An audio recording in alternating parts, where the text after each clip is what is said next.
se lo puede hacer trabajar, aunque no es lo ideal, porque sabemos que el hormigón trabaja bien. ¿Qué tipo de esfuerzo? ¿El hormigón? ¿Qué tipo de esfuerzo? Compresión, exactamente. El hormigón es bueno para resistir a pruebas de compresión, aunque algunas veces se lo hace trabajar a tracción al hormigón como tensores, ¿no? Pero no es lo ideal. El hormigón en vigas, por ejemplo, trabaja a flexión. ¿Qué significa? Cuando hablamos de flexión, significa que un elemento está parcialmente comprimido y parcialmente traccionado, ¿cierto? Un elemento a flexión, por ejemplo, una viga está flexionada de manera que una parte superior, si es que el momento flector es positivo, una parte superior va a estar comprimida, ¿cierto? Las fuercitas están ahí chocándose una frente a la otra, y en la parte inferior, por decirlo, desde la línea neutra hacia abajo, las fuercitas están traccionando al hormigón, ¿no? Eso es flexión. Entonces, en este primer trabajo práctico, fíjense, nos está pidiendo que describamos las características de esos tres elementos: vigas, columnas y tensores. ¿Sí? ¿Qué tienen en común? ¿Cuál es la función de cada uno en una estructura? ¿Cuáles son sus esfuerzos principales, sus características mecánicas, etcétera, etcétera, etcétera? Todo lo que puedan ustedes desarrollar del tema, lo que puedan hablar o investigar del tema, lo convierten en un pequeño documento. No van a hacer una Biblia tampoco, ¿no?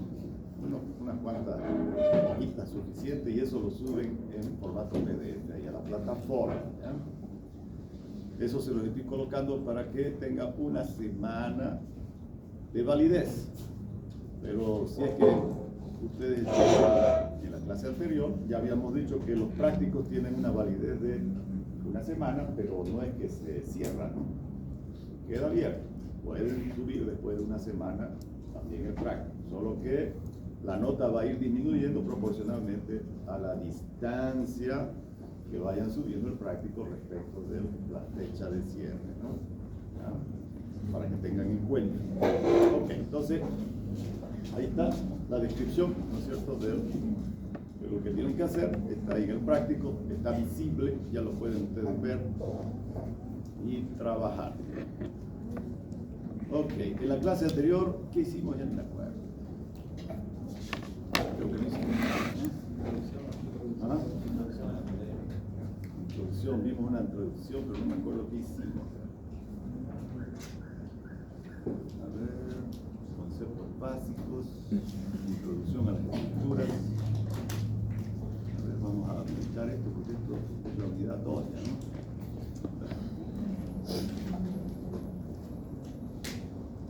Vamos a ver entonces, vamos a comenzar por aquí, estos conceptos básicos y la introducción a la estructura. Okay. Bueno, aquí obviamente esto lo han visto ustedes en estática, me imagino, ¿no? Cómo se comportan las vigas de acuerdo a las cargas y a los tipos de apoyo, ¿no? Entonces tenemos, bueno, acá tenemos una viga, en términos generales, que está sometido a un momento flector aplicado en el apoyo A, ¿cierto? Una carga puntual en B y una carga distribuida uniforme de C a D. Entonces, según su determinación estática, creo que hablamos de eso también, ¿no es cierto? Que hicimos las definiciones de lo que era una viga isostática, hipostática e hiperestática, ¿no? Entonces, desde el punto de vista isostática, las vigas estáticamente determinadas son aquellas que pueden resistir a las cargas aplicadas sin tener desplazamientos de los apoyos, ¿cierto? Ni tampoco rotación, no puede rotar la viga porque si no, no resiste, ¿no? Entonces, por ejemplo, esta viga de acá, la primera viga, es una viga que está simplemente apoyada de un tramo. Entonces, este es un apoyo fijo, aunque no parece, lo vamos a agrandar ahí. generalmente lo dibujamos con una rayita, ¿no es cierto? Un apoyo fijo. Pero este es un apoyo fijo porque está resistiendo a los desplazamientos verticales y horizontales. Y este de acá es un apoyo móvil que está resistiendo a los desplazamientos verticales. Entonces esta es una viga estáticamente determinada. Bueno, acá creo que resolvimos también, no sé si fue con ustedes o creo que fue con el otro grupo, ¿no? Una viga que tiene un voladizo, un extremo, ¿no? Son dos tramos, ¿no? El tramo L1 y el tramo L2. El tramo entre apoyos y el tramo del voladizo. Este es un tipo de viga en voladizo, ¿no es cierto? Solamente está empotrada en un extremo. Esta viga también es una viga isostática, ¿por qué? Porque todos los desplazamientos están restringidos en el extremo izquierdo de este voladizo, ¿cierto? Ahí está empotrado, entonces ahí no puede tener desplazamientos verticales, ni horizontales, ni rotación. Entonces esa viga también está en equilibrio. Ok, en este lado derecho, vamos a ver, tenemos una viga que en el extremo A está empotrada, el extremo B está simplemente apoyada, y en H, fíjense, aquí tiene una articulación. Entonces, ¿esta viga será isostática? ¿Sí o no? Sí, es isostática, ¿no es cierto? Contamos. Este tipo de apoyo, que es un empotramiento, restringe 3 desplazamientos, es decir, que van a haber entonces 3 reacciones: vertical, horizontal, momento. Entonces aquí tenemos 3 reacciones. En este otro apoyo, que es un apoyo móvil, tiene apenas una reacción vertical, porque restringe el desplazamiento de la vertical, entonces aparece una reacción vertical. ¿Cierto?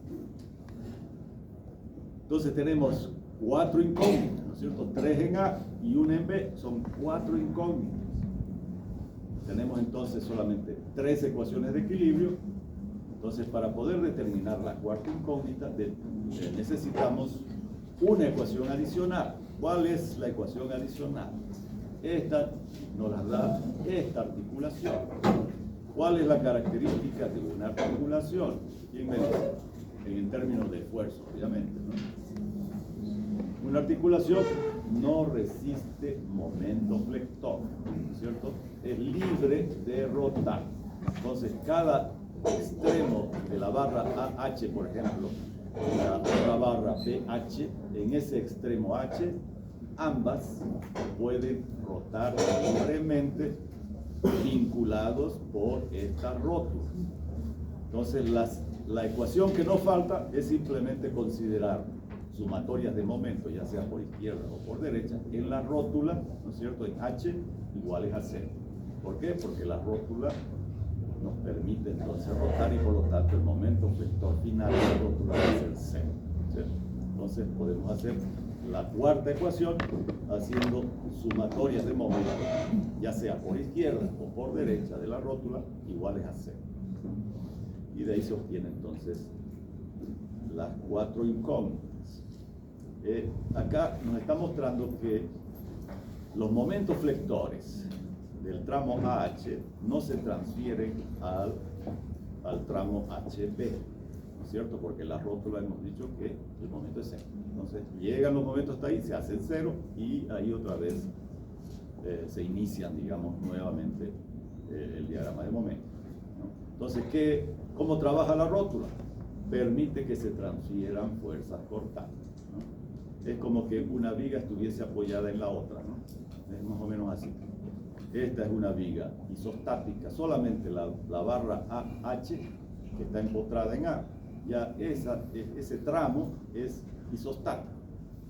Este de acá es como que este punto H de la barra HB estuviera apoyado sobre la barra AH, ¿cierto? Entonces le da la reacción, digamos, que tuviera ese tramo, se la transfiere al tramo AH, ¿no? A través de la rótula o la articulación. Este tipo de vigas se denominan vigas Gerber.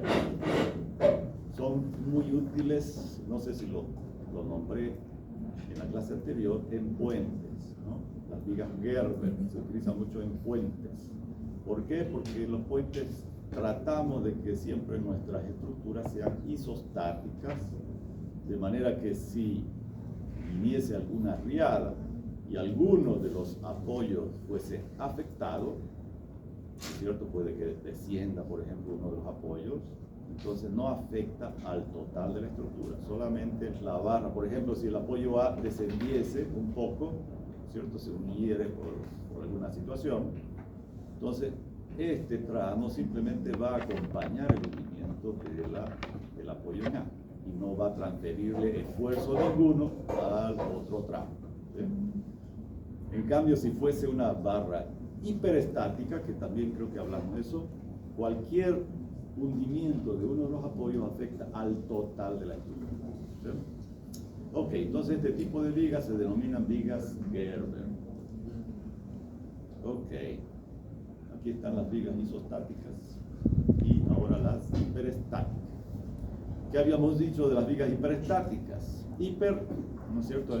De hecho, el nombre ya nos indica que tiene más restricciones de las necesarias para ser estática o isostática. En realidad, una viga es estática cuando el número de incógnitas es igual al número de ecuaciones de equilibrio. Y ya hemos dicho que estructuras en el plano tienen ¿cuántas ecuaciones de equilibrio? 3, ¿no es cierto? Sumatoria de fuerzas verticales iguales a 0, sumatoria de fuerzas horizontales iguales a 0 y sumatoria de momento igual a 0. Entonces, si tenemos solamente 3 incógnitas, es decir, 3 reacciones, entonces las podemos resolver solamente haciendo uso de las ecuaciones de equilibrio.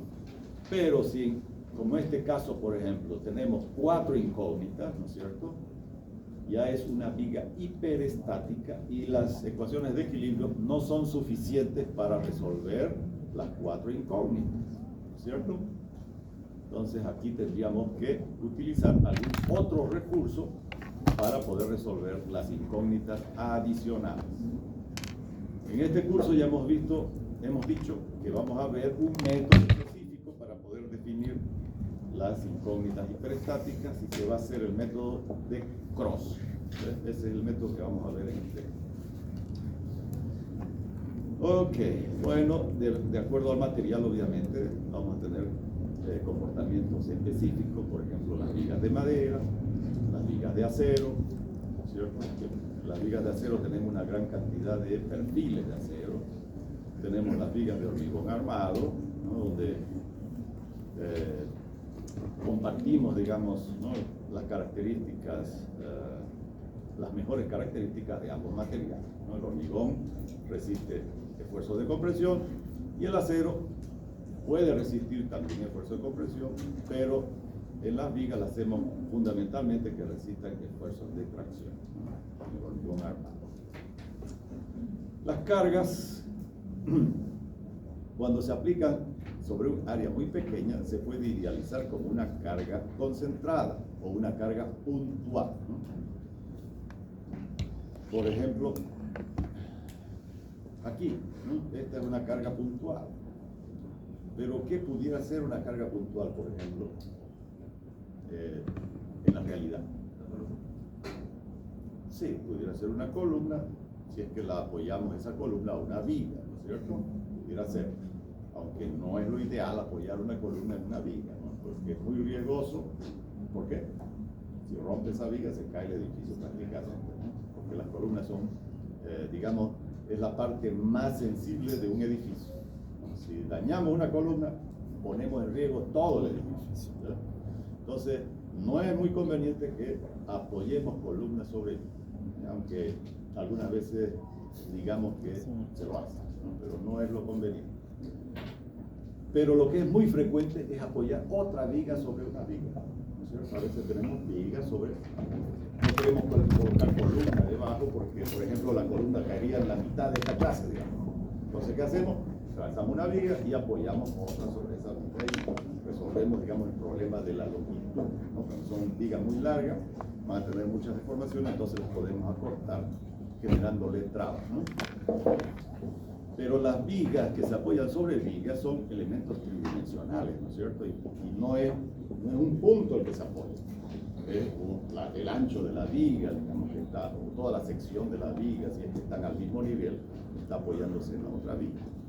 Pero se las puede idealizar como una carga puntual. ¿Por qué? Porque la longitud del apoyo de esa viga es muy pequeñito en relación a la longitud total de la otra viga, ¿no? La viga de apoyo.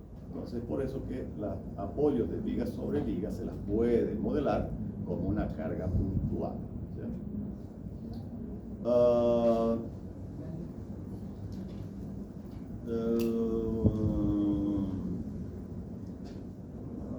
Cuando una carga se reparte a lo largo del eje de la viga, se representa como una carga distribuida.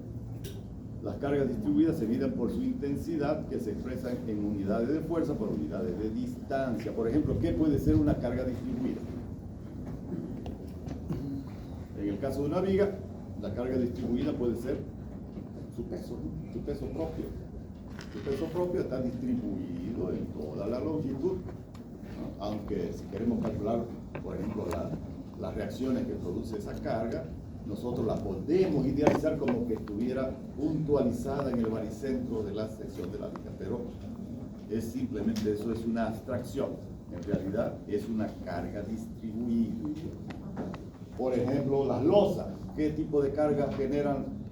El peso propio, el revestimiento, ¿no es cierto? Ahí tenemos cerámica o esto de qué es. No sé cómo se llama esto, ¿verdad? Esto no es mosaico, esto se llama granito reconstituido, que se llama, pero no, estos son los, bueno, creo que lo muelen el granito, algo así, ¿no? Y lo vacían con hormigón, ¿no? Todo eso es una carga ¿de qué tipo?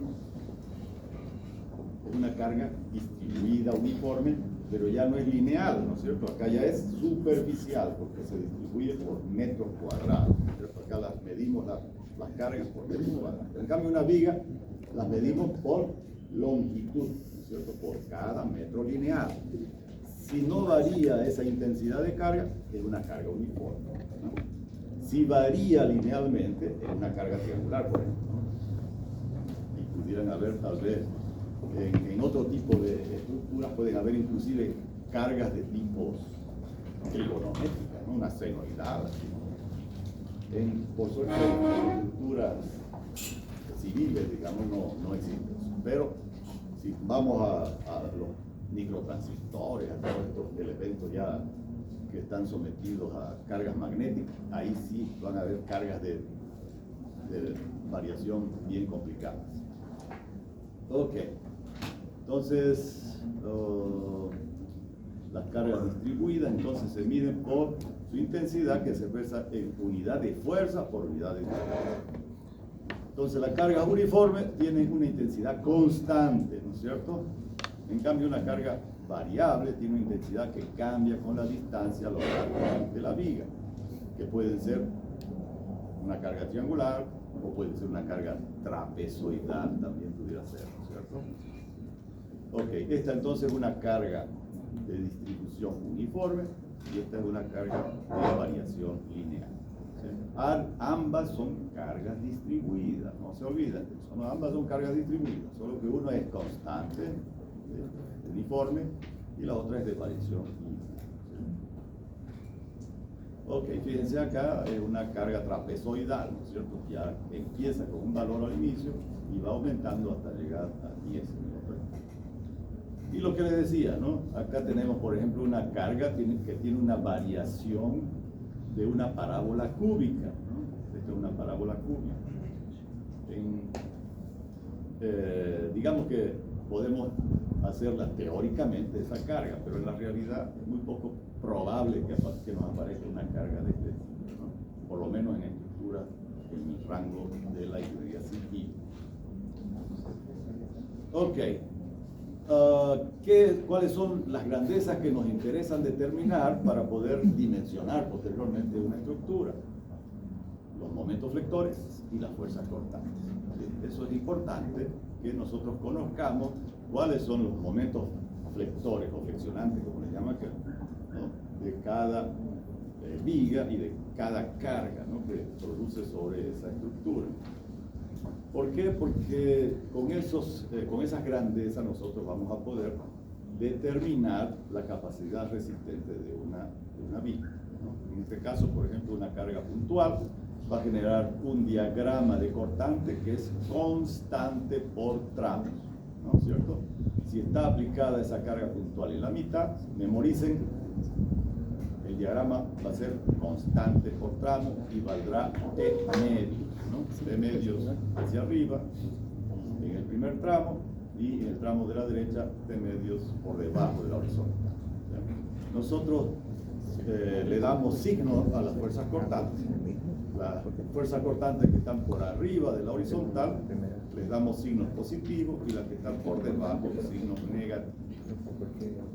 Los momentos flectores o flexionantes para una carga puntual en la mitad va a ser un diagrama triangular, de manera que el mayor momento por simetría va a estar justo en la mitad de la simetría, ¿no es cierto?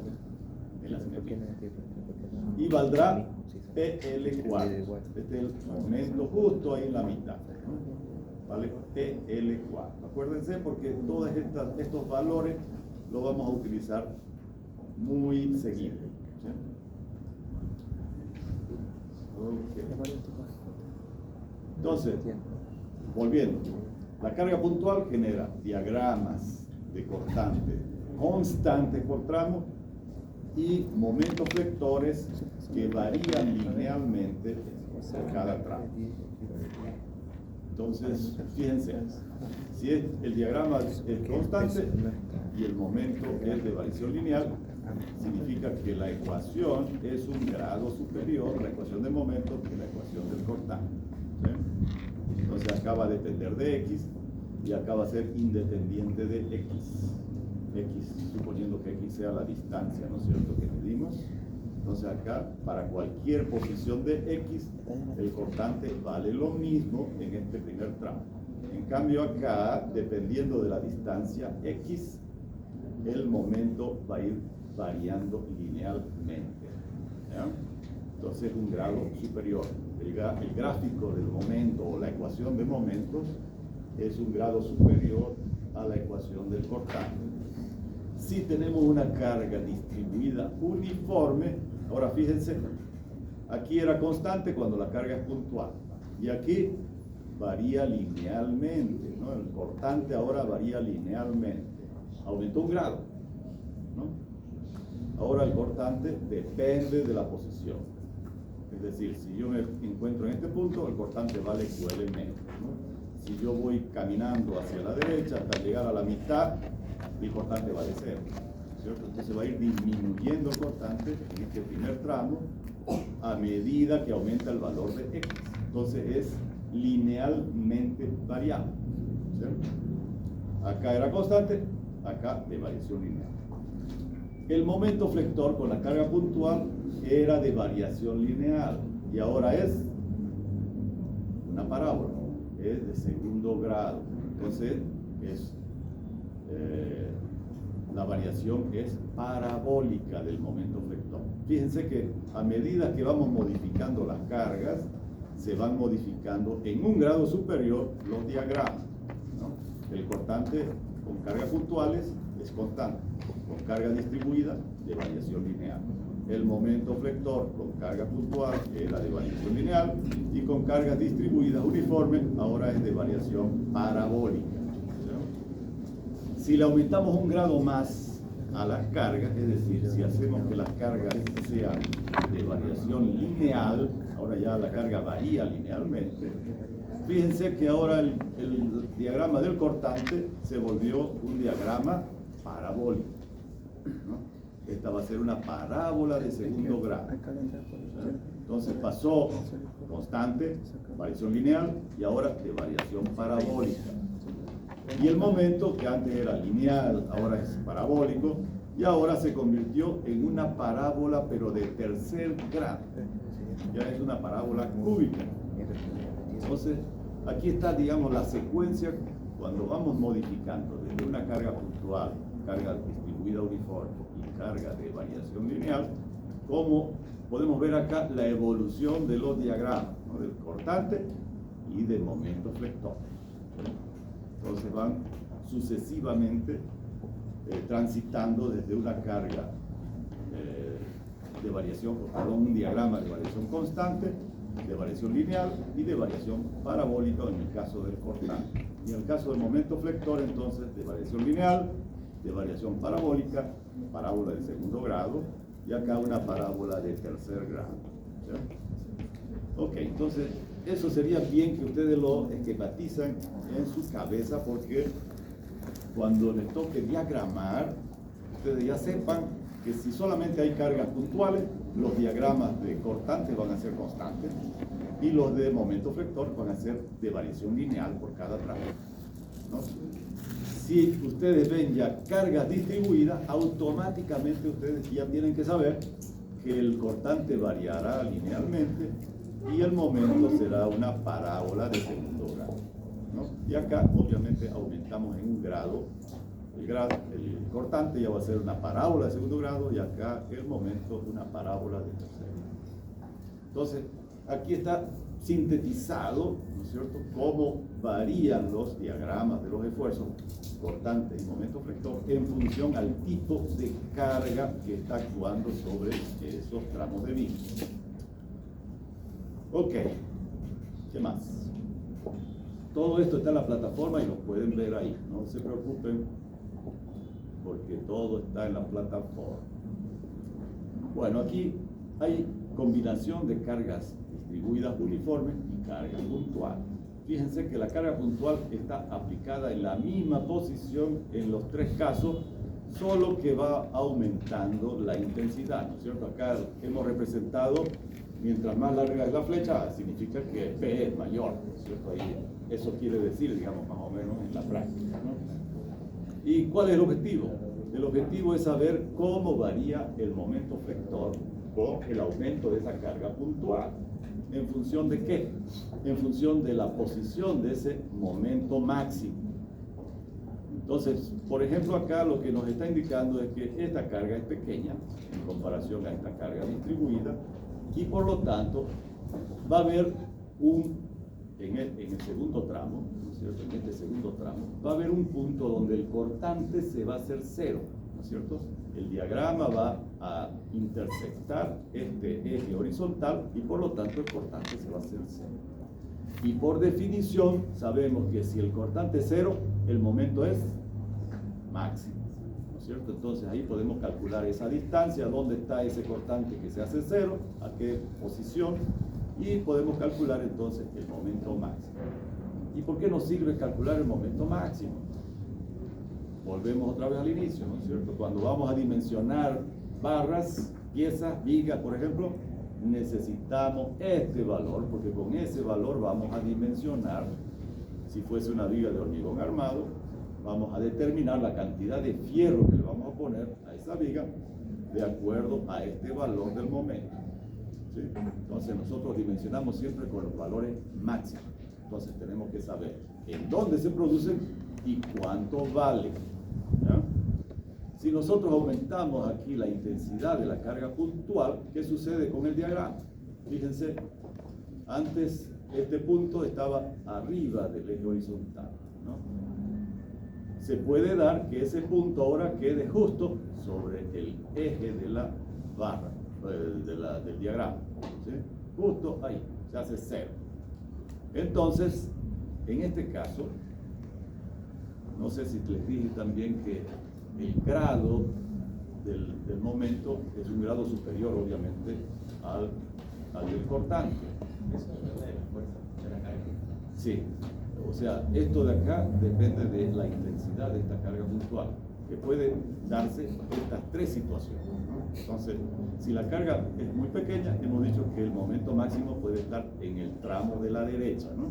Porque acá hay dos tramos, ¿no es cierto? Esta carga puntual divide la viga en dos tramos. Si esta carga está cerca del extremo izquierdo, ¿no es cierto?, un tercio, y es pequeña, entonces el momento máximo va a estar en el tramo de la derecha. Si aumentamos la intensidad de la carga P, pudiera darse la situación de que justo el cortante en la posición de la carga puntual se haga cero. Y como les decía, la relación matemática entre el momento flector y la fuerza cortante es que la fuerza cortante va a ser igual a la derivada del momento flector respecto de x. ¿Se acuerdan de cálculo 1? ¿Han visto, no? Cálculo 1. Cuando existe derivada en un punto. ¿Se acuerdan? Cuando la derivada es continua en un punto. Cuando la derivada por izquierda es la misma que la derivada por derecha, ¿no es cierto? Si aquí la derivada está representada por la fuerza cortante, ¿no es cierto? Aquí este es el diagrama de la fuerza cortante y es igual a la derivada del momento respecto de x. Entonces, por izquierda tenemos este cortante, es decir, vamos a tener un valor de derivada del momento por izquierda diferente al valor del cortante por derecha. ¿Cuánto vale el cortante por derecha? Digamos, aquí valdría esa longitud, digamos, del cortante, que no sé cuánto es, pero está por arriba del eje horizontal. En cambio, por derecha, el cortante vale 0, ¿no es cierto? Aquí eso es lo que nos está indicando, ¿no? El cortante vale 0. Si el valor del cortante es diferente por izquierda que por derecha, entonces podemos concluir que no existe derivada, ¿no es cierto? La derivada del momento no existe en ese punto. Eso solamente, todo eso para explicar que no se puede calcular el momento máximo desde el punto de vista estrictamente matemático. Sin embargo, lo que nos quiere decir este ejercicio es que el valor máximo del momento no está ni en el primer tramo ni en el segundo tramo. Está justo bajo la carga puntual. Ahí se va a dar el momento máximo, ¿no? Sobre la carga puntual. O sea, en el punto de donde está aplicada la carga puntual. A ver, un poquito, ahí. Ok, entonces esta es la segunda posibilidad. La tercera posibilidad es que si la intensidad de la carga aumentó lo suficiente como para que la variación del cortante en la misma posición, es decir, en el mismo eje de aplicación de la carga, pasa de un valor positivo a un valor negativo. Y en esa situación, entonces también se va a dar de que la derivada es diferente a la por izquierda que por derecha, ¿no es cierto? Acá el cortante sería un valor positivo por izquierda y por derecha tendría un valor negativo, ¿no es cierto? Entonces, estrictamente en términos de funciones, análisis de funciones, no sería un máximo, ¿no es cierto? Porque aquí no existiría la derivada del momento flector. Pero desde el punto de vista práctico, va a ser el punto donde se va a generar el mayor momento. Entonces, por eso es que se dice que es el momento máximo justo también bajo la carga puntual. Entonces, esas serían las tres posibles situaciones, ¿no? Cuando tenemos combinaciones de cargas distribuidas con cargas puntuales. Tenemos que analizar dónde va a estar el máximo, el mayor momento, no siempre el máximo, pero el mayor momento, ¿no es cierto?, de flector, ¿no? Si va a estar en el tramo izquierdo, en el tramo derecho o bajo la carga puntual, ¿no? Ok, pasamos a la situación siguiente y se acabó, chicas, no hay más. Bueno, vamos a ir al otro tema, a ver, que era introducción a las estructuras. Bueno, acá es más que todo orientativo para ver en general qué son las estructuras, ¿no? ¿Qué es una estructura? Entonces, fíjense, esta es una definición que yo encontré acá en internet, ¿no? Una estructura es una combinación de elementos geométricos convenientemente vinculados entre sí que accionan y reaccionan bajo los efectos de las cargas, ¿no? Esa, digamos que es una definición de lo que es una estructura. La finalidad es resistir y transmitir las fuerzas actuantes a sus apoyos, de tal manera que se garantice su seguridad y funcionalidad.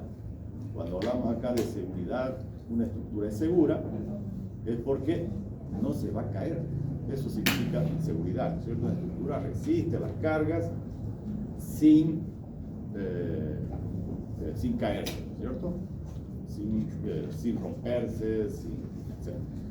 Y la funcionalidad se refiere a la parte, digamos, estética y también a las funciones que cumple la estructura.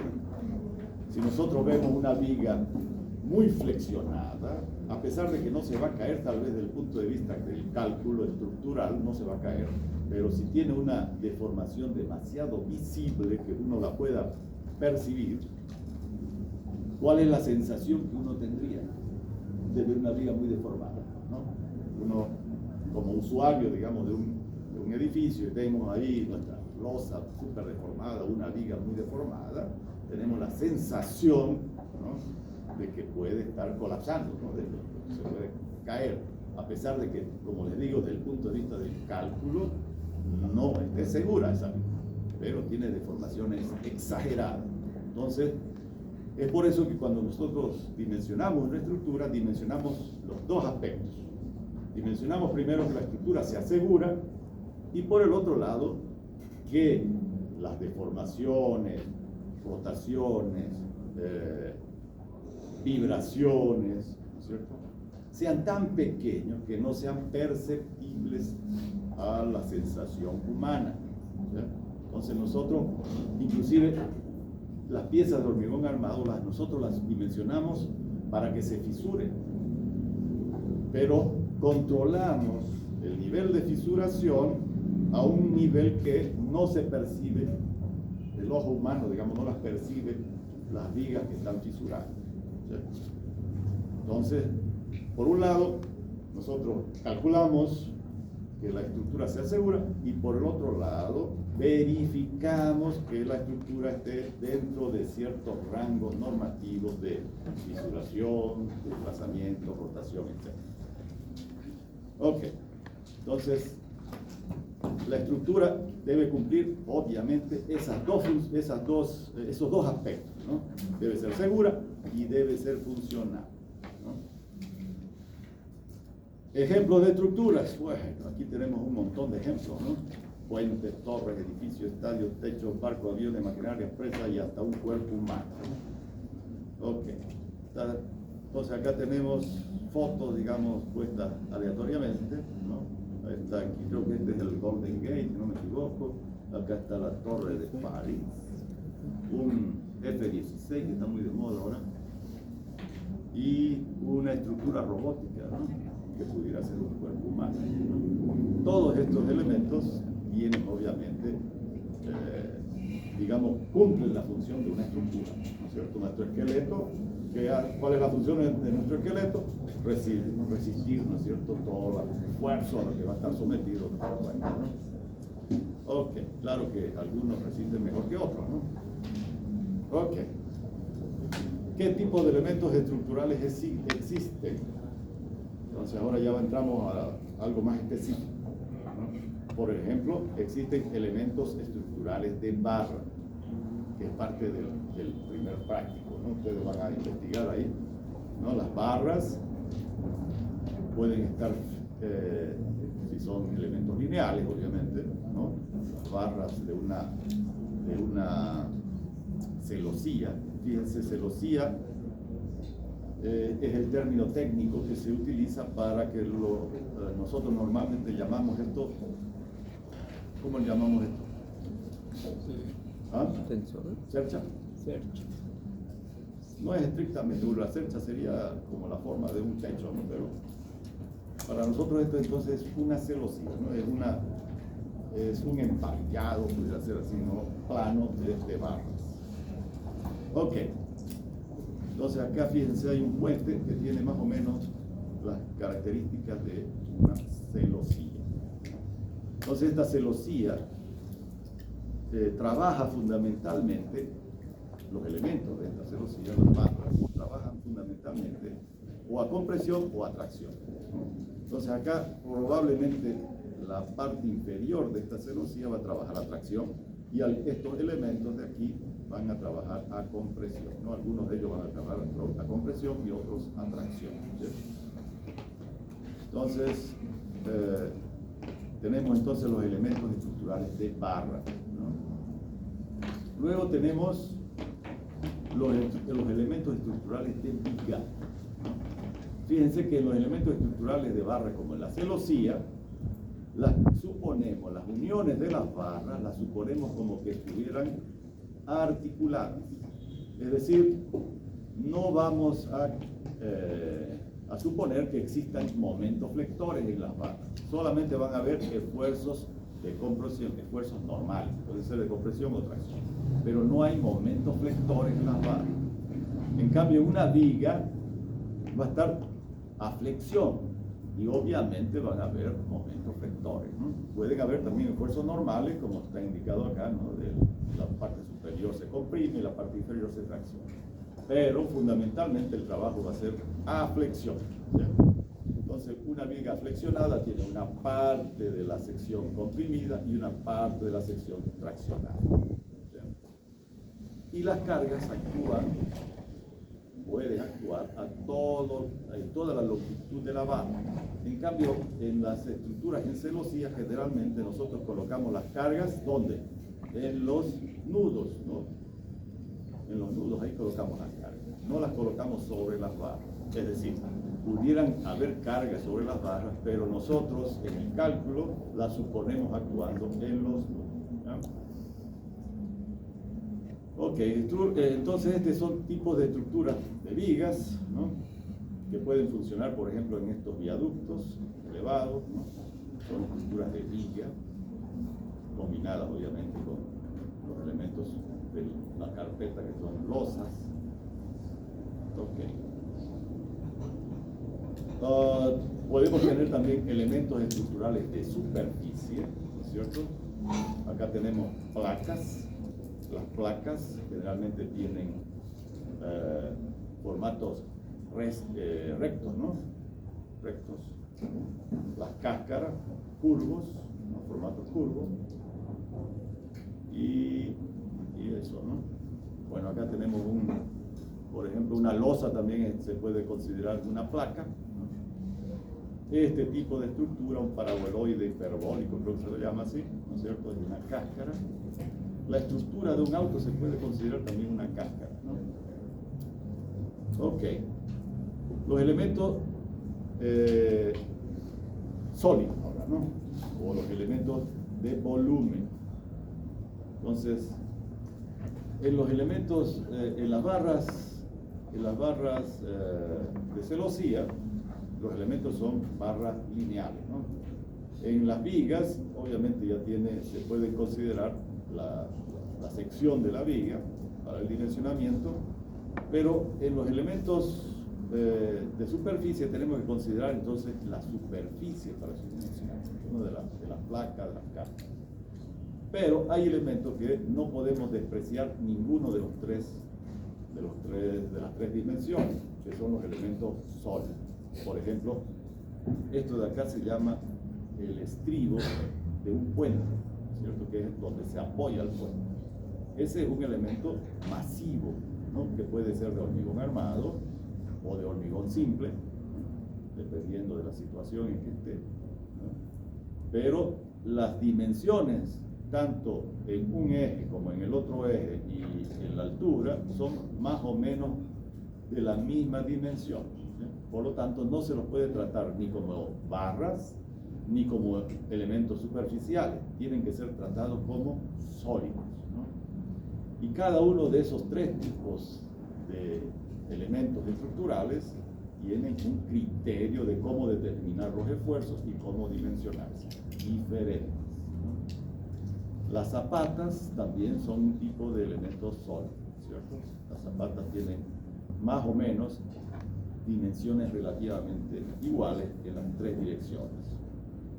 Bueno, acá solamente para repasar un poco lo que han visto en estática, ¿no? Me imagino que han visto eso, ¿no? ¿Qué son los grados de libertad de una estructura? Corresponden con los posibles o con las posibles traslaciones o rotaciones que puede sufrir una estructura.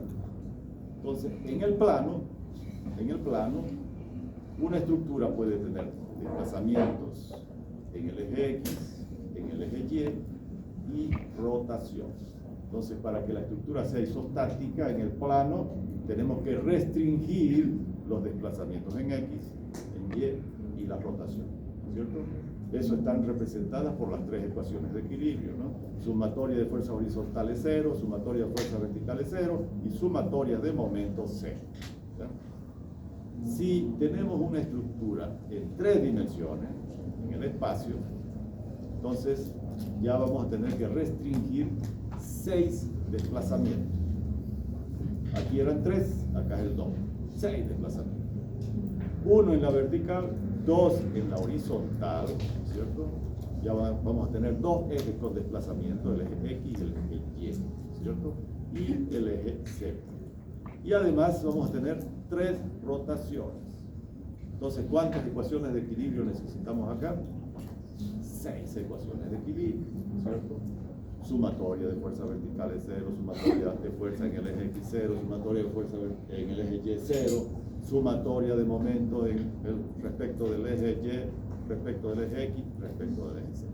Aquí van a aparecer entonces, aquí ya aparecen momentos torsores, ¿cierto? Si la barra, por ejemplo, la principal dimensión de la barra está sobre el eje de las X, esta rotación respecto de la barra X corresponde a un momento torsor, ¿no? Se va a torcerla, ¿no? Y en las otras dos direcciones va a tener momento flector, ¿sí? Si es que la dimensión predominante, como les digo, fuese en la dirección.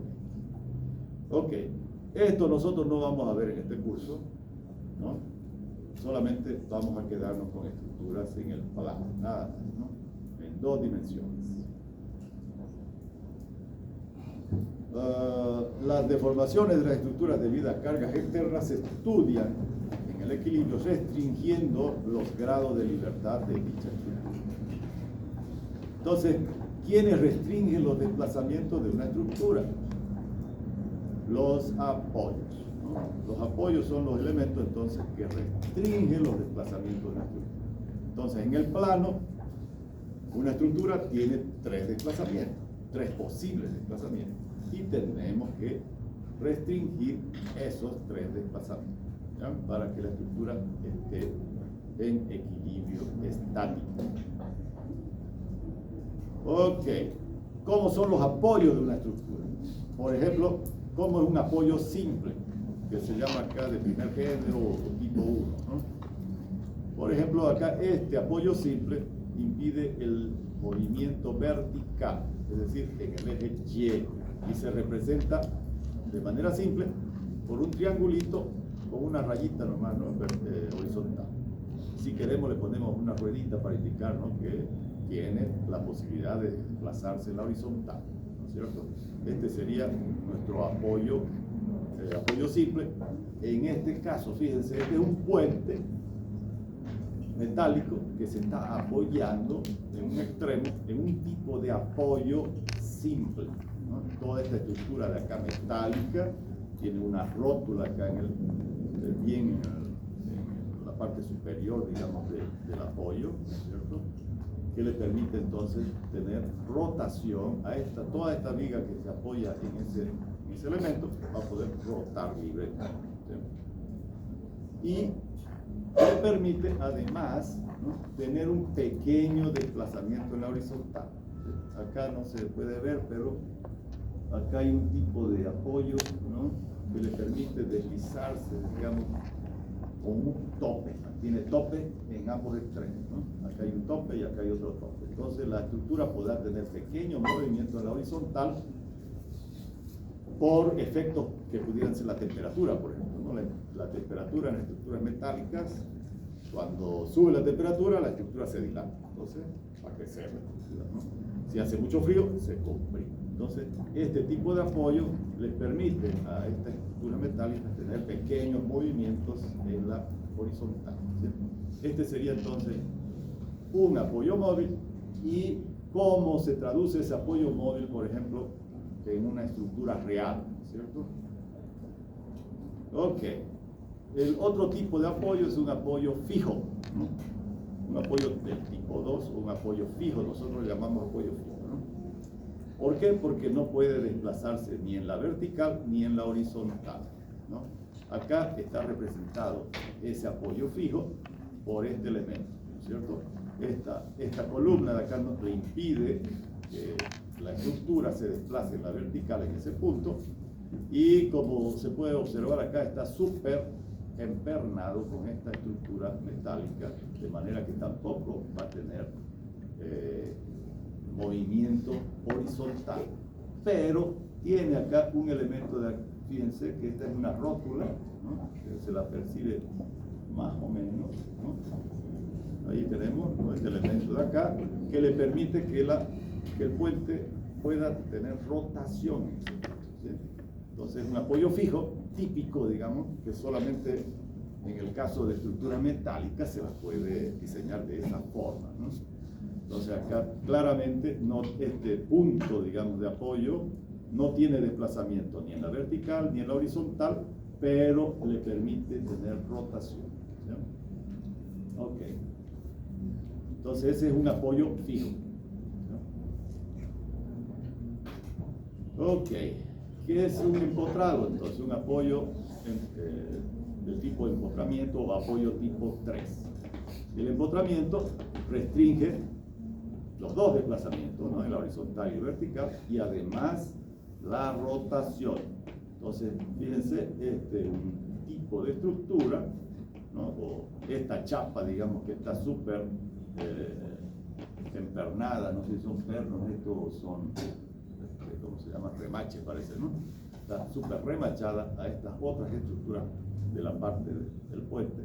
De manera que en este apoyo, ¿no?, todas estas estructuras se están apoyando sobre esta línea horizontal, pero en ese punto no puede haber ni desplazamiento en la horizontal ni en la vertical, ¿no es cierto? Porque de alguna forma está colgándose de acá, está en tracción este elemento que no permite que tenga desplazamientos verticales, y como está súper fijo, digamos, ¿no?, esta estructura, este remache o este elemento rectangular que le han puesto ahí, súper remachado, no le permite tener rotación.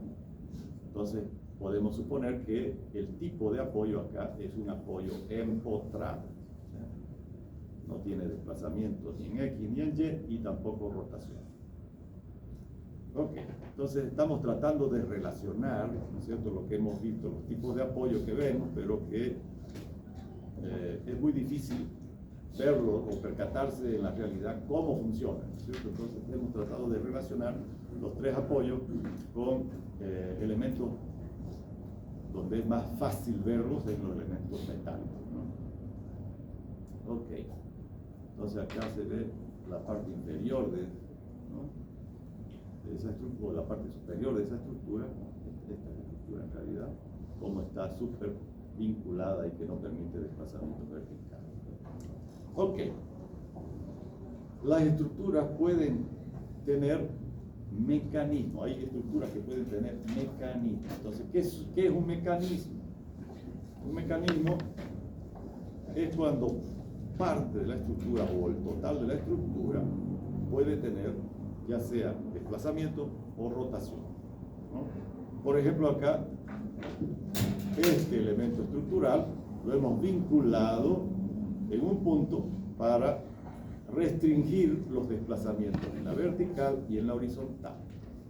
Sin embargo, aquí no se restringe la rotación. Por lo tanto, esta estructura se puede rotar, ¿no? Si le colocamos esta carga acá, o inclusive por el peso propio, esta estructura va a rotar respecto de este punto. Es una estructura hipostática. Y las estructuras hipostáticas pueden ser porque se generan mecanismos, ¿ya? Ese mecanismo le puede generar rotación de cuerpo rígido, ¿no? Este es un elemento rígido, y debido a que solamente se le ha restringido en un punto los desplazamientos, este otro extremo puede rotar como cuerpo rígido en relación a ese punto que está vinculado, ¿ya? Entonces, en este caso dice los grados de libertad están restringidos parcialmente, ¿no? Movimiento parcial inestable. Entonces los grados de libertad no están restringidos a movimiento libre inestable. Bueno, el extremo. A ver acá, ¿qué dice? Esta estructura de acá. ¿Qué tipo de estructura podemos encontrar? Fíjense que acá tenemos dos apoyos fijos. Entonces, tenemos 4 reacciones. ¿Y cuántas ecuaciones de equilibrio tenemos para esto? Solamente tenemos 3, ¿no? Hemos dicho que en el plano solamente tenemos 3 ecuaciones de equilibrio. Si tenemos mayor cantidad de reacciones, entonces ya se llama una estructura hiperestática, ¿no? Entonces esta sería una estructura hiperestática donde los grados de libertad están restringidos. No existe movimiento, el equilibrio es estable y el número de ecuaciones de equilibrio es menor al número de incógnitas. ¿Cierto? Tenemos mayor cantidad de incógnitas que ecuaciones de equilibrio. Y eso es lo que define esta estructura como hiperestática. Las estructuras isostáticas, como esta de acá, por ejemplo, tenemos 3 reacciones para las 3 ecuaciones de equilibrio. Entonces, esta es una viga isostática. Entonces, los grados de libertad están restringidos, no existe movimiento, equilibrio estable. El número de ecuaciones es igual al número de incógnitas. ¿Ah? Ok, y ahora nos vamos con el tipo de cargas. ¿Qué tipo de esfuerzos pueden actuar sobre una estructura? Entonces pueden ser, por su forma, pueden ser cargas concentradas. Por ejemplo, acá nos pone el caso de una rueda, ¿no es cierto? Una rueda sobre una superficie funciona como una carga puntual, ¿no? Una carga concentrada. Pueden ser cargas lineales, ¿no? Por ejemplo, un muro sobre una losa es una carga lineal. O pueden ser cargas superficiales, ¿no? Entonces, por ejemplo, son aquellas que se distribuyen en un área como la nieve, en un techo o el peso de la cubierta. Su distribución puede ser uniforme o pudiéramos también simplificar y decir el peso propio en una carga, en un elemento superficial, ¿no es cierto? Es una carga superficial.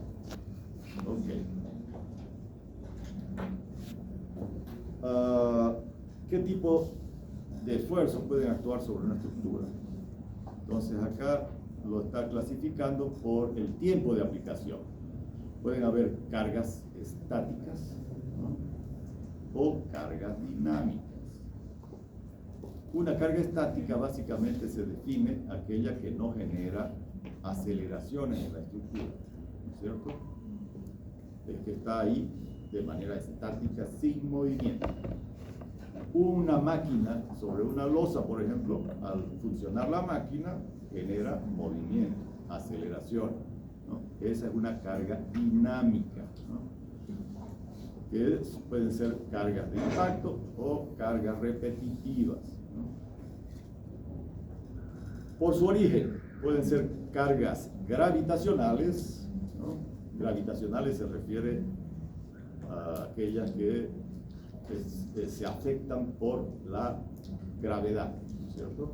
Entonces tenemos las cargas muertas, que pueden ser peso propio, revestimiento, etcétera, etcétera, ¿no? O cargas que actúan en un tiempo tan largo, digamos, que se las puede considerar como cargas permanentes, ¿no? Cargas muertas.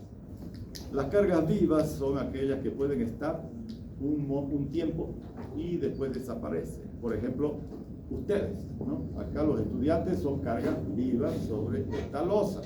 Terminó la clase, nos fuimos y desapareció esa carga, ¿cierto? Esa es una carga viva. La carga de una movilidad, por ejemplo, ¿no? Al desplazarse por una losa o un puente, ¿no? Es una carga viva, ¿no? Ok. Y tenemos las cargas ambientales, ¿no? Que pueden ser las cargas de viento, cargas de nieve y cargas. Estas también se las puede clasificar como cargas dinámicas, ¿no? Las cargas de viento, ¿no es cierto? Las ráfagas de viento generan cargas y movimientos, aceleraciones a la estructura, ¿no es cierto? La carga de nieve pudiera ser una carga más estática, ¿no es cierto? No, difícilmente la nieve genere aceleraciones a la estructura, ¿no? Pero las cargas sísmicas sí, ¿no? Esa es una carga dinámica, la carga sísmica, ¿no? El movimiento sísmico genera aceleraciones, en realidad en los dos sentidos y en la vertical también. Pero los más peligrosos de un sismo son los movimientos en la horizontal. ¿Por qué? Porque los edificios, ¿no es cierto?, altos, que tienen una altura bastante grande respecto del suelo, donde se produce el sismo, ese movimiento va a flexionar el edificio y en la base se van a producir momentos flectores muy grandes que pueden reventar, digamos, las columnas de la base y por lo tanto el edificio se cae. Entonces, son muy peligrosos las cargas sísmicas, ¿no? Que acá las ha clasificado por su origen, ¿no? Pero si fuese por su tiempo de aplicación serían cargas dinámicas también, ¿no? Las cargas sobre un puente, ¿qué tipo de cargas van a haber? Cargas de vehículos, que son cargas muertas distribuidas, pero también pueden generar cargas dinámicas, ¿no? Frenado, colisiones, la carga de la propia vía es una carga muerta distribuida, la carga de un camión pesado se puede considerar como cargas puntuales, ¿no? En movimiento, por lo tanto son cargas vivas, aunque también diría yo que acá el vehículo, sea cual sea, va a generar también una carga dinámica, ¿no? Al desplazarse un vehículo sobre un puente especialmente, genera vibración en todo su entorno, ¿no?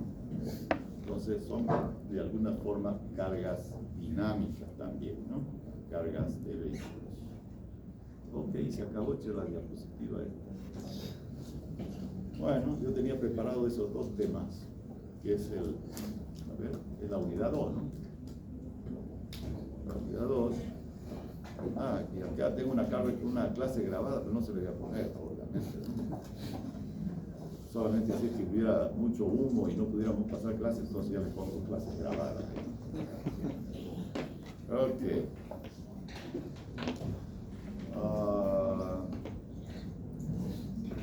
Esta montonera de ejemplos tenemos acá para resolver, ¿sí? Entonces vamos a resolver, a ver, un ejemplo.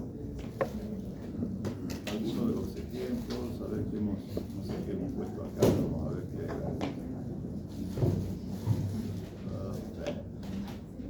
vamos a resolver este problemita.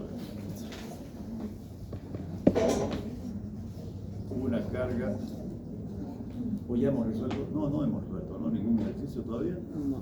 Entonces vamos a resolver esto. Voy a hacer la pizarra, que pudiera hacerlo acá en la computadora también. ¿Qué prefieren? ¿En la computadora o en la pizarra? Pizarra. La pizarra son bien tradicionales ustedes. Que no está muy clara. ¿Ah? Que no está muy claro. ¿No está muy claro? Sí. ¿Verdad? Pero si nosotros hacemos este proyecto así. ¿Qué tal queda ahí, no? Se aclara, ¿no? Sí. ¿Cuál es la ventaja de trabajar en mi computadora? Que en primer lugar no me ensucio las manos. Y en segundo lugar, que yo se las puedo colgar esa clase en la plataforma, ¿no? No puedo hacer lo mismo con el pizarrón, ¿no es cierto? No, solamente ustedes les pueden sacar una fotito, pero nada más, digamos, esa foto queda ahí olvidada y nunca más la van a ver, digamos, ¿no? En cambio la plataforma está ahí pegadinga y cuando entren la pueden ver. Entonces, ¿qué prefieren? ¿Una clase de pizarra o en computadora? Ya lo hice dudar cada vez. Vamos a hacer entonces la computadora. Lápiz y borrador. Ok, vamos a hacer entonces esta. La voy a sacar ¿cómo se llama? Un screen, ¿no? En inglés. Las palabras inglesas están por todos lados ahí, ¿no?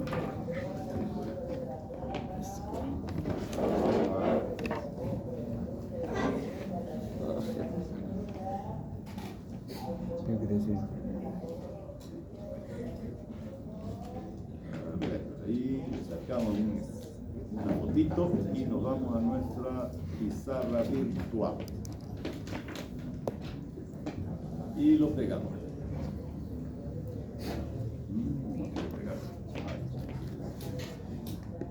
Ok. Entonces ahora, el único problema de esto es que es súper caliente, ¿no? Y se nos puede apagar en cualquier momento.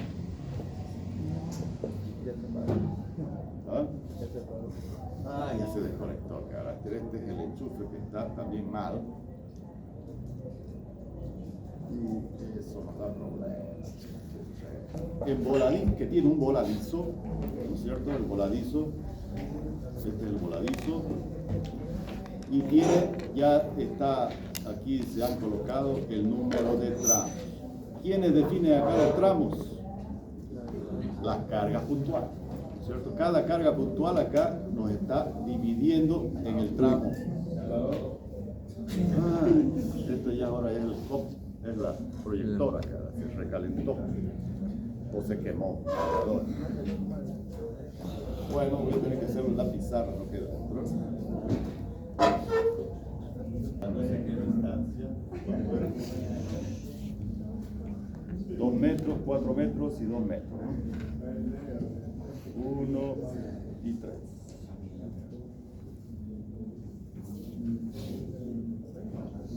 2 metros, 4 metros y 2 metros. Y acá era 3. Creo que es así, ¿no es cierto? Así como está planteado el ejercicio. Eso es, ¿no? Ok. Entonces, esta carga puntual nos está dividiendo en este tramo y este tramo de acá. ¿Por qué? Porque aquí van a haber también cargas puntuales, ¿no es cierto? La reacción vertical en A, la reacción vertical en B, vamos a llamar así, esto es A, esto lo vamos a llamar B, ¿cierto? Y vamos a tener entonces, ¿cuántos tramos? 3. 1, el tramo 2, porque aquí hay otra carga puntual, ¿cierto? Y el tramo 3. 3 tramos para analizar, ¿no? ¿Por qué generan discontinuidad las cargas puntuales? Porque, acuérdense lo que hemos hablado de los diagramas, ¿no es cierto? El diagrama de cortante, cuando hay cargas puntuales solamente, ¿cómo son los diagramas de cortante? Constantes, ¿no es cierto? Y el cortante por izquierda no va a ser el mismo que el cortante por derecha en el siguiente tramo. Entonces hay discontinuidad en los diagramas. El diagrama de momento flector va a ser continuo, pero en el punto donde están aplicadas las cargas puntuales, el momento por la pendiente del diagrama de momento por izquierda es diferente a la pendiente por derecha. Entonces, desde el punto de vista estrictamente matemático, hay una discontinuidad matemática, ¿no? Entonces, acá tenemos entonces 3 tramos que las definen entonces las cargas puntuales, la reacción y la carga puntual. Acá deberíamos tener también una reacción horizontal, pero ¿vale cuánto? 0. 0, porque no hay ninguna carga horizontal, ¿no es cierto? Entonces, ya de entrada sabemos que esa carga horizontal vale 0. Ok. Fíjense que he colocado las reacciones dirigidas hacia arriba. Si yo colocase las reacciones dirigidas hacia abajo, ¿se puede también o no? ¿Y cuál sería la consecuencia?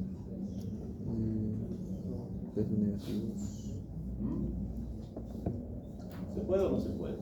Yo, digamos, yo no sé cómo van a reaccionar esta reacción, estas fuerzas, entonces la puedo suponer hacia abajo. ¿Qué opinas? Pero, ¿cuál es la consecuencia? Cuando ya determine el valor de la reacción, me va a salir con un signo menos, y ese menos me está diciendo lo supuso en el sentido contrario, en realidad va a actuar hacia arriba, ¿cierto? Fíjense, vamos a hacer sumatoria de momentos en B igual a 0, y voy a suponer que el momento horario sea positivo. Entonces, fíjense, yo estoy suponiendo, cuando tenemos ecuaciones igualadas a cero, yo puedo suponer el sentido horario positivo o el sentido antihorario positivo. Es independiente, eso lo decido yo. Cuando estoy haciendo sumatoria de momentos igualados a cero, o sumatoria de fuerzas verticales igualadas a cero. Solamente ahí, pero si estoy haciendo ya la ecuación de constante, la ecuación de momento, ahí ya no es arbitrario, no se puede colocar el sentido que yo quiero. Ahí ya hay convención, ¿no? Entonces aquí yo puedo colocar momentos horarios positivos. Por lo tanto, esta fuerza que está aplicada en A hacia abajo respecto de B me genera un momento antihorario, ¿no es cierto? Entonces va a ser negativo. Entonces va a ser la reacción vertical por la distancia AB. ¿Cuál es la distancia? 6, ¿no? Ok. Esta carga puntual que está dirigida hacia abajo también me va a generar un momento de rotación antihoraria respecto de B. Entonces va a ser también negativo. 1 por la distancia AB, que son 4 metros. Y obviamente esta reacción no genera momento porque justo la distancia vale 0, ¿no? Si yo estoy tomando el momento respecto de B, esta reacción pasa por B, por lo tanto la distancia es 0, ¿no? Entonces no se la produce. Y esta fuerza que está aplicada en el extremo del voladizo respecto de B me va a generar una rotación horaria positiva, ¿no? Entonces va a ser más 3 por la distancia AB, que son 2 metros. No hay más fuerzas, ¿no es cierto?, que me generen momento respecto de B, entonces lo igualo a 0. Y de ahí despejo el valor de A. Digamos que lo paso esto al otro lado, lo pongo al lado izquierdo, ¿no? Ahí. Y esto de acá entonces queda de este lado, ¿no es cierto? Va a quedar entonces menos 1 por 4 más 3 por 2. ¿Están de acuerdo? ¿Se puede, no, hacer eso? Ok. ¿Ah? ¿Más 1? No, porque estoy pasando esto al otro lado. Pasa con signo positivo, ¿no? Entonces aquí va a ser. ¿Está bien? No cambiaría los signos, pero. ¿Ah?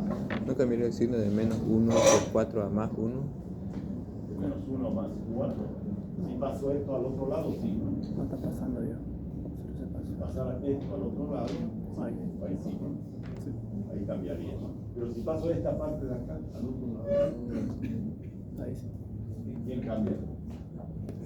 Solamente piano. Entonces aquí va a ser, ¿cuánto daría esto? 3 por 2, 6, menos 4, 2, ¿no? ¿Así sería? ¿Y cuánto da la reacción vertical en A? Un tercio. 2 dividido entre 6. Pero fíjense acá la coincidencia me dio positivo. ¿Qué significa ese signo positivo acá? Que el sentido que yo supuse para A es correcto. Sí. Fíjense cómo a veces nos podemos equivocar, ¿no es cierto?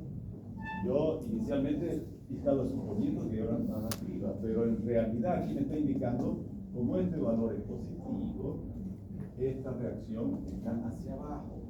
¿Y por qué? Analicemos el por qué, ¿no? Esta fuerza de 3 toneladas que está en el extremo del voladizo, ¿no es cierto?, va a hacer que toda esta estructura quiera rotar respecto de este punto, ¿no es cierto?, como los sub y bajas, ¿no? ¿De acuerdo? Como hacían con los sub y bajas, ustedes se sienta uno en cada extremo, ¿no es cierto? Y esa barrita de sub y baja, dependiendo quién tenga más peso, lo va a tratar de levantar, ¿no? Entonces, imagínense que esta de acá es una fuerza va a girar respecto de este apoyo y va a intentar levantarla, ¿no es cierto?, estas 3 toneladas a la barra del punto A. Para que no se levante la barra del punto A, que aparece esta reacción que la va a sostener, ¿no es cierto?, que no se levante. O, si lo vemos como un sub y baja, la otra persona, ¿no? Le va a dar el esfuerzo para que no se levante, ¿no? ¿Se entiende eso, no? ¿Sí? Ok, entonces, bien, el sentido entonces que yo supuse de la reacción en A está correcto, me está diciendo el signo positivo, ¿verdad? Como ya tengo la reacción en A, obviamente la puedo calcular fácilmente la reacción en B. ¿Qué ecuación utilizo? Sumatoria de fuerzas verticales dirigidas hacia arriba positivas iguales a 0. Puedo entonces ahora sumar simplemente fuerzas, ¿no? Entonces tengo la reacción dirigida hacia abajo, negativo, ¿no? Menos 1/3. Luego tengo esta de acá también dirigida hacia abajo, menos 1. Esta está dirigida hacia arriba, más la reacción en B. Y esta está dirigida hacia abajo, menos 3. Todo eso tiene que sumar 0, ¿cierto? Es sumatoria de fuerza igual a 0, entonces tienen que sumar 0. Y de ahí puedo entonces calcular el valor de la reacción en B. Fíjense, si yo igualo ahora B, todos estos elementos pasan al otro lado con signos cambiados, ¿no? Pasa 1/3, más 1, más 3, ¿no? Y sumando todo va a ser 12 tercios, así es, ¿no? 4 toneladas, ¿no? ¿Así es? A ver, algo no está bien. ¿Ah? 13 tercios, 3 por 3, 9, más, a ver, ¿cómo es? 4, 3 por 4, 2, más 13, sí, aquí es 13, no, ya iba a dar mal, ¿no? 13 tercios, que es aproximadamente, ¿cuánto? 4.33 toneladas. De manera que si yo sumo esta con esta, ¿cierto? Porque esto va a ser aproximadamente 33. Y esta está dirigida hacia abajo, ¿no? Esta está dirigida hacia abajo y esta de acá está dirigida hacia arriba. Entonces va a ser 4.33 menos 33, queda 4, menos estas dos cargas que suman 4, 6. Eso es lo que te está diciendo allá esta sumatoria de fuerzas verticales. Ok, entonces aquí ya yo tengo, esto vale 0.33 y esto vale 4.33. Tonelada fuerza, tonelada fuerza.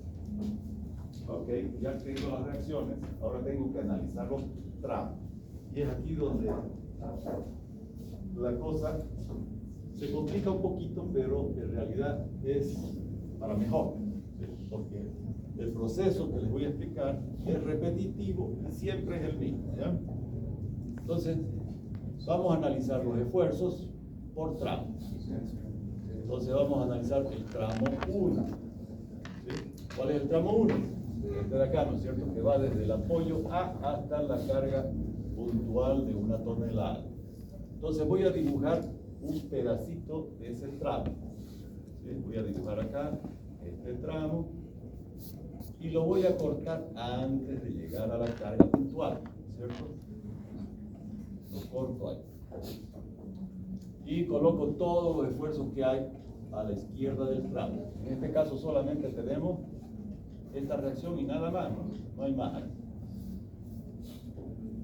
El corte lo estoy haciendo a una distancia X.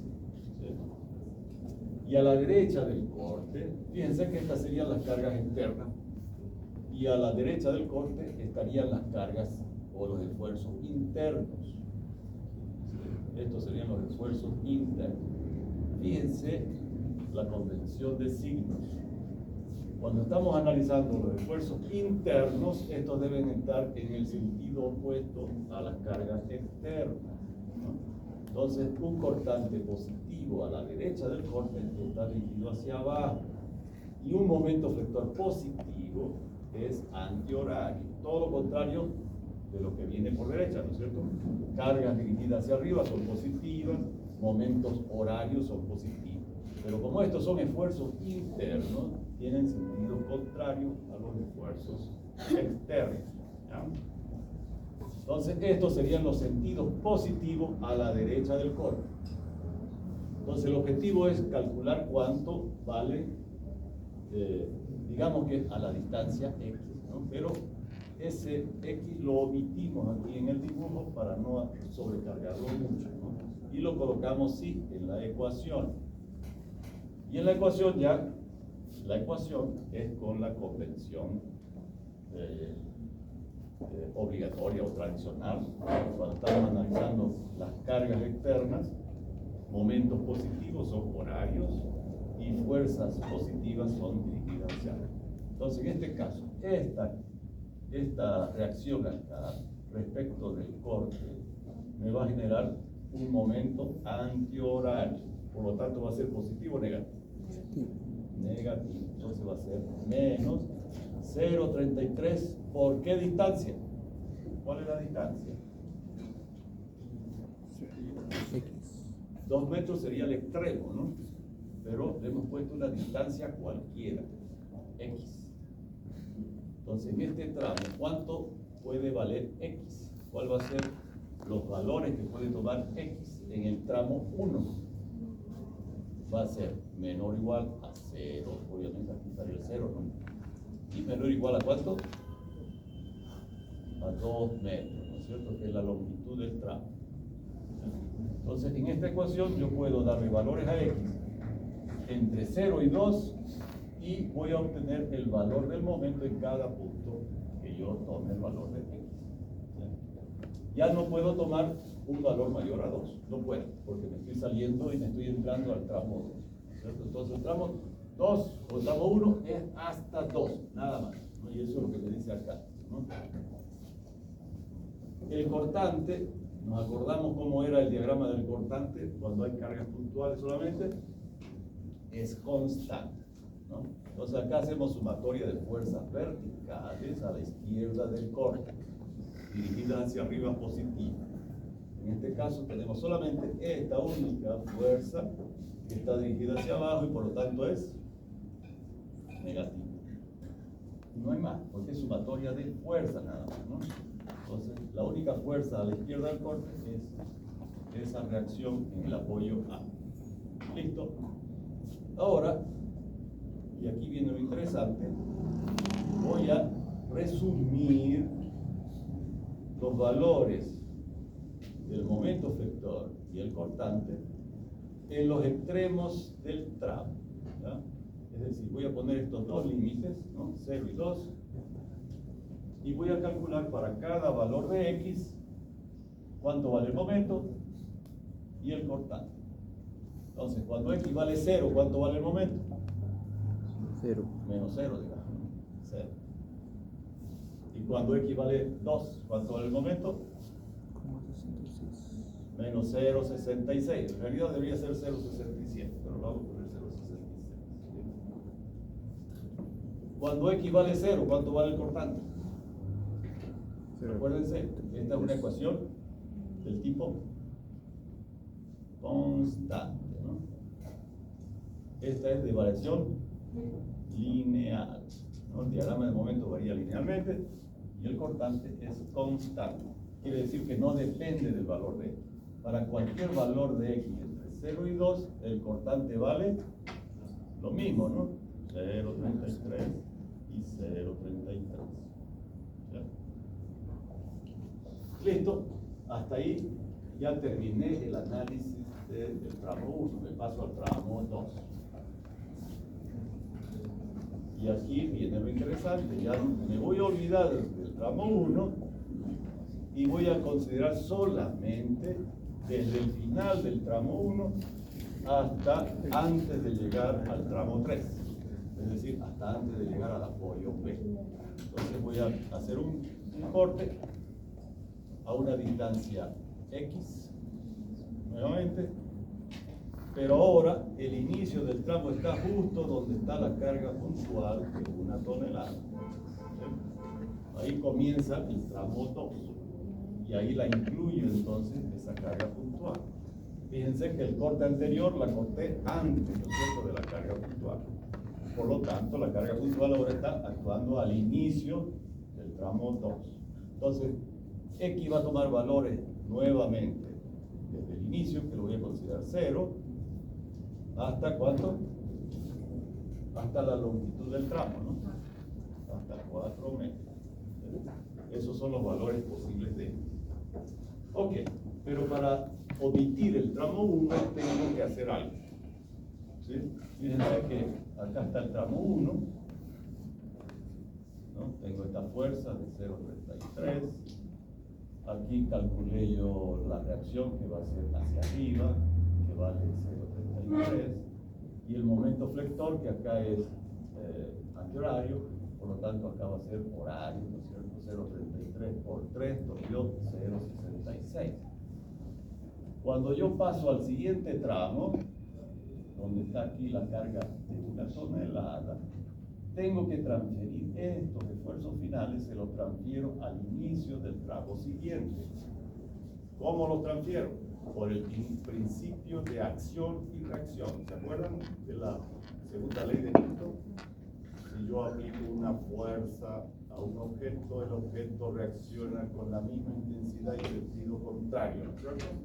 Entonces, esta fuerza que está dirigida hacia abajo en el tramo izquierdo va a actuar sobre el tramo derecho hacia abajo, ¿no es cierto?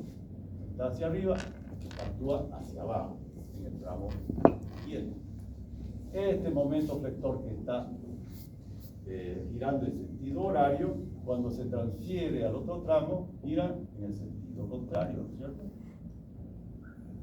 0,66 ahora va a ser antihorario. Entonces el principio de acción y reacción, ¿ya? Cuando se transfiere de un tramo al tramo siguiente, se transfieren con los sentidos opuestos. Entonces acá voy a colocar la fuerza de 0,33 toneladas y el momento flector de 0,66. Esto, las unidades del momento es toneladas metros, ¿no? Entonces fíjense que estos valores se los transferí acá. Entonces estoy colocando un momento flector negativo, si es que ya lo miro y me olvido del tramo 1. Momento flector negativo al inicio del tramo significa que está girando en sentido antihorario, ¿no es cierto?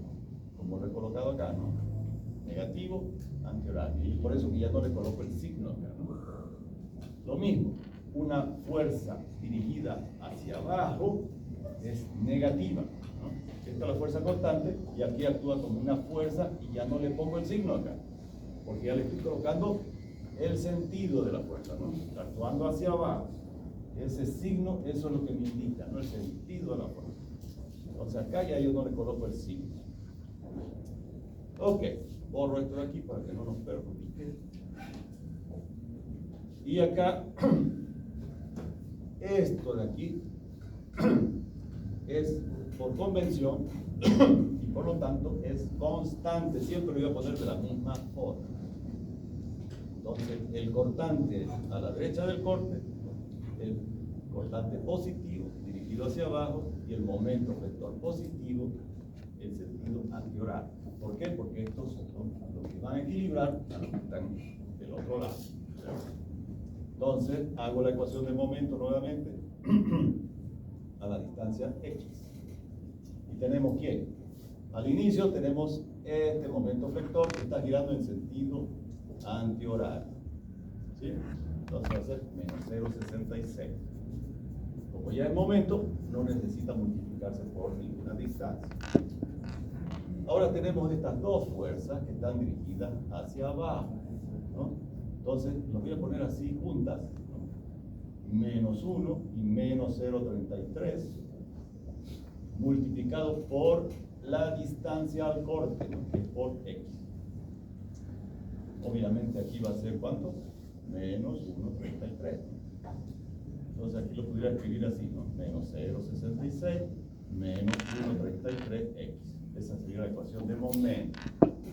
Como hay X acá elevado a la 1, esta es una ecuación también del tipo lineal. Y la ecuación del cortante es la suma de las fuerzas verticales a la izquierda del corte. Tenemos estas dos fuerzas verticales, menos 1 y menos 0,33, que nos suman también 1,33. Y no dependen de X. Es un esfuerzo constante. Entonces acá hacemos nuestro cuadrito ahora de este segundo tramo. Entre 0 y 4. Cuando X vale 0, ¿cuánto vale el momento? Esta parte se anula, ¿no es cierto? 0. Y nos queda menos 0,66. Y cuando X vale 4, ¿cuánto va a ser? 5.32, 32, ¿no? 5.32 menos 0.66 o más 0.66. ¿Cuánto da? 5.98 negativo, ¿no es cierto?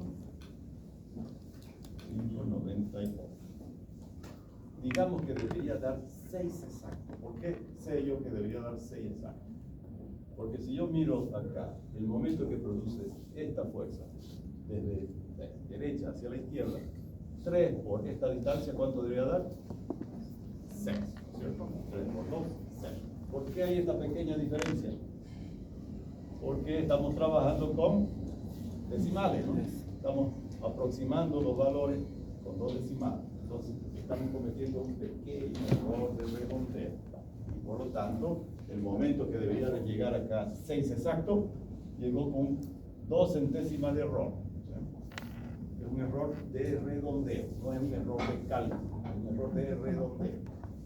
Si nosotros trabajamos en la calculadora con todos los dígitos, nos va a dar exactamente 6.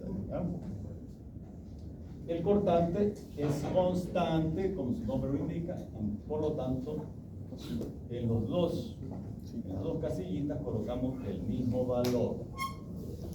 Y ahora hacemos exactamente lo mismo que estamos haciendo con el tramo 1 al transferirle los esfuerzos al tramo 2, ¿cierto? Aquí ya calculamos los valores y nos da un momento flector acá de 5,66, 68, perdón, por 98, 98 que debería ser 6, ¿cierto?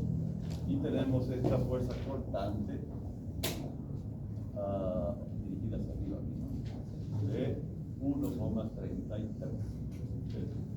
Ahora le transferimos al siguiente tramo, al tercer tramo, ¿no es cierto? Este era nuestro tramo 1, este es nuestro tramo 2, y aquí ya es nuestro tramo 3, ¿no? En el tramo 3 tenemos el apoyo, fíjense acá, aquí está el apoyo en B, tenemos la reacción en D que vale 4,73, y cortamos antes de llegar al extremo del voladizo, ¿no? A una distancia entonces X, ¿cierto? Bueno, eso lo vamos a hacer acá mejor, ¿no? En el tramo 3 lo dibujamos, entonces acá está el apoyo B, que es un apoyo móvil, con la reacción que vale 4,33. Hacemos el corte acá a una distancia X, y X puede tomar ¿qué valores entonces? Entre 0 y 2 metros, ¿no es cierto? Que es la longitud del voladizo. Ok, y ahora le transferimos estos esfuerzos al inicio del tramo 3.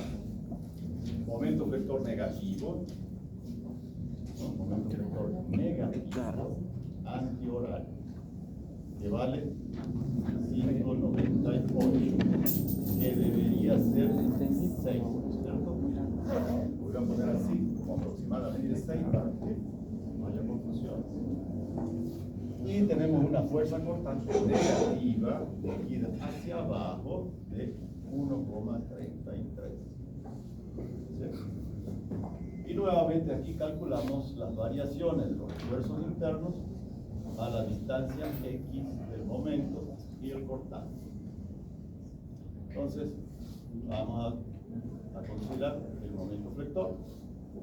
Está actuando este momento flector de menos, ¿no es cierto? Está negativo, menos 5,98. y tenemos estas dos fuerzas, ¿no? Más entonces 4,33 menos 1,33 por la distancia x. ¿Cuánto va a dar eso? Vamos a hacer así. Menos 5,98 más 3x, ¿no es cierto? 4 menos 1, 3. 0,33 menos 0,33 x. Listo. Tenemos la ecuación de momento, que también sigue siendo una ecuación del tipo lineal, varía con el valor de x. Y el cortante, que es la suma de las fuerzas verticales, 4,33 menos 1,33 nos da 3. Listo, y es constante. Entonces, cuando hacemos acá nuestra cajita en este último tramo, para la variación entre 0 y 2, en el extremo del voladizo, el momento tiene que dar 0. Entonces, aquí en esta ecuación, cuando x vale 0, se anula esta parte y nos queda menos 5,98, ¿no? Acá lo voy a poner aproximadamente 6, ¿cierto?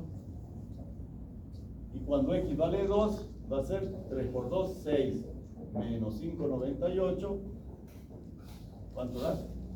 0,02, ¿cierto? Aproximadamente debería dar 0, es decir, un apoyo, un voladizo en el extremo del voladizo. Como no hay carga a la derecha de este extremo, el momento tiene que llegar acá 0. ¿Sí? Y el cortante, fíjense, el cortante tiene que llegar al final con esta carga de 3 toneladas. Entonces, ¿cuánto vale el cortante? 3 al inicio y 3 al final. Entonces llegó con esa carga al final del voladizo, que es donde está aplicada esa carga y es la que hace que descienda, ¿no es cierto?, a 0 el cortante en el extremo del voladizo. ¿Dudas hasta ahí? ¿Ninguna?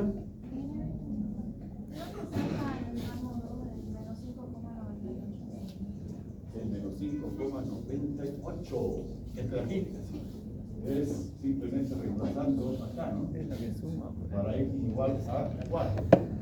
Entonces, voy a calcular así, ¿no? El momento a la distancia de 4 va a ser menos 0,66 menos 1,3 por 4.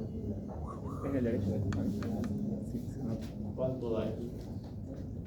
Tiene que dar esto, 5,98. A ver, verifique, por si acaso, capaz que su compañero se equivocó.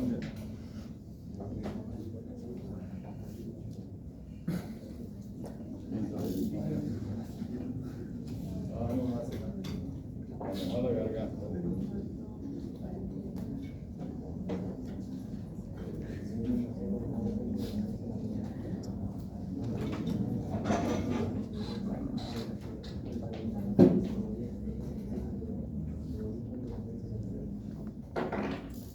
¿Yo eso o no? Sí, ¿Yo eso? Ah, perfecto.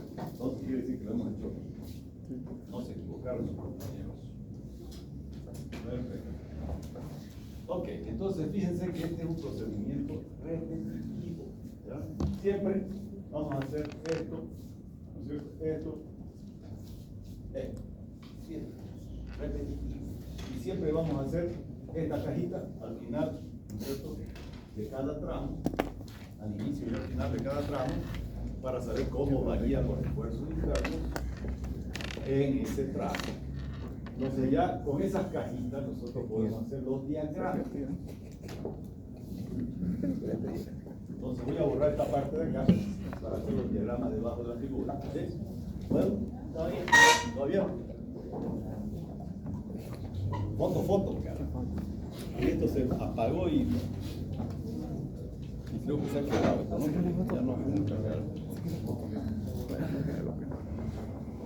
Ni modo.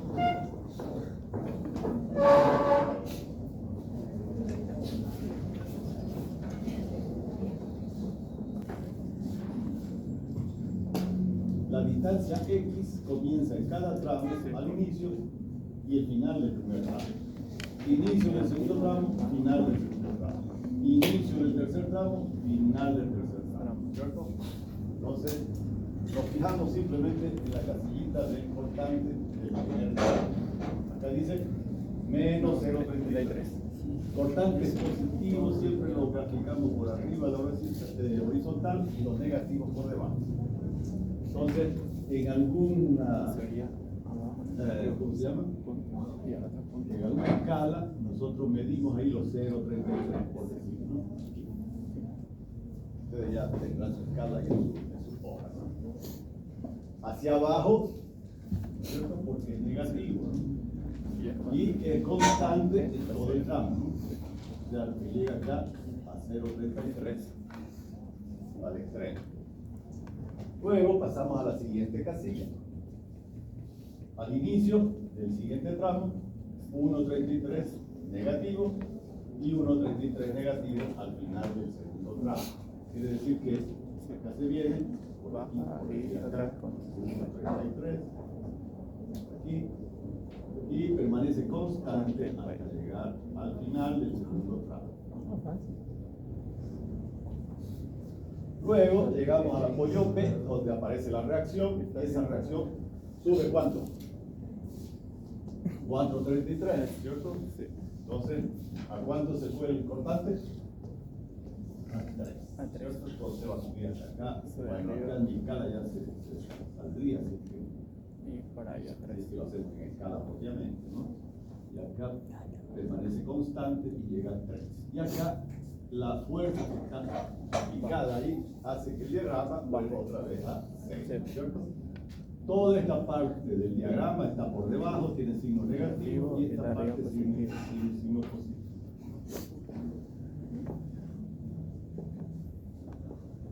Listo, este es el diagrama de contacto, ¿no?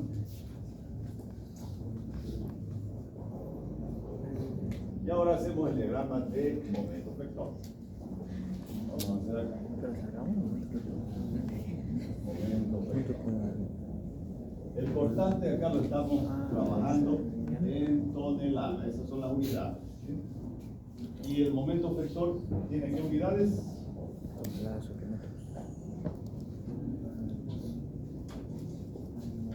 El momento vector tiene unidades de fuerza por distancia, es decir, en este caso toneladas por metro.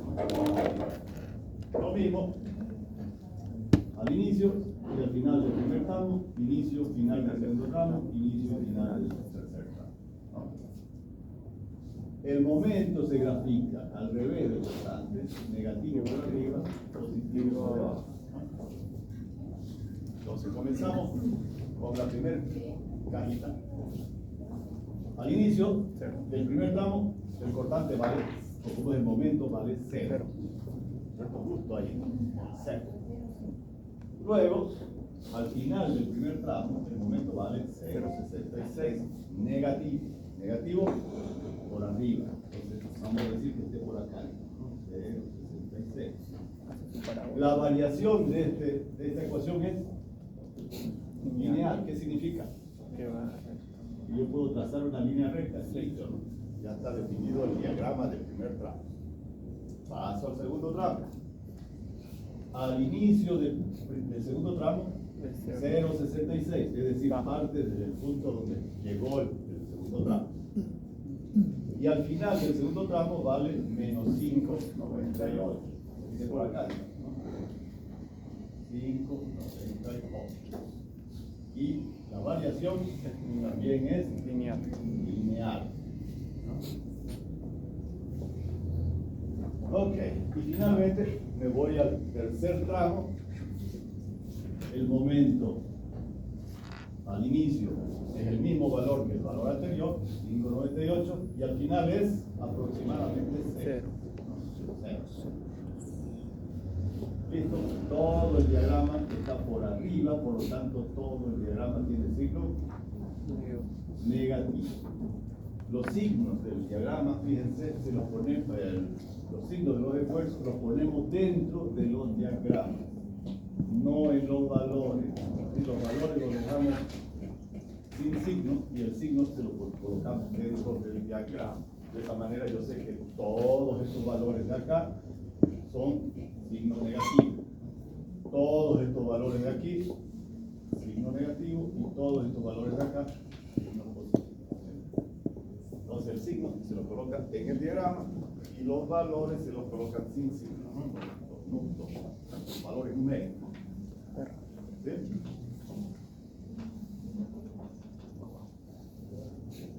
¿Dudas? ¿Dudas? No hay. ¿Mi ayudante dónde se fue? ¿Qué se hizo mi ayudante? Ya se desapareció. No la veo. Ok.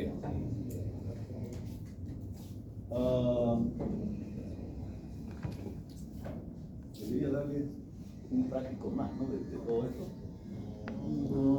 Pero lo voy a dejar descansar. Solamente tienen un práctico, que es el práctico 1. El práctico 2 lo vamos a dejar para la siguiente semana. ¿Sí? Y los voy a dejar descansar ahora porque ya los veo ahí que están ya. Cansadito ahí. Apenas.